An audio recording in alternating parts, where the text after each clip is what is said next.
Nơi lạ lẫm an cư sinh sống và cái kết như thế nào. Hello mọi người, lại là mình đây. Cuối tuần thì mọi người ăn cái gì? Hôm nay thì mình được đi ăn pizza.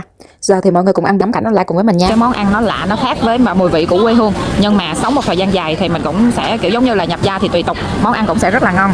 Và ngày xưa thì khoái khẩu của mình cũng không phải là pizza, và đến đây là do công việc á, và ăn từ từ riết thì mình cũng thấy là nó ngon.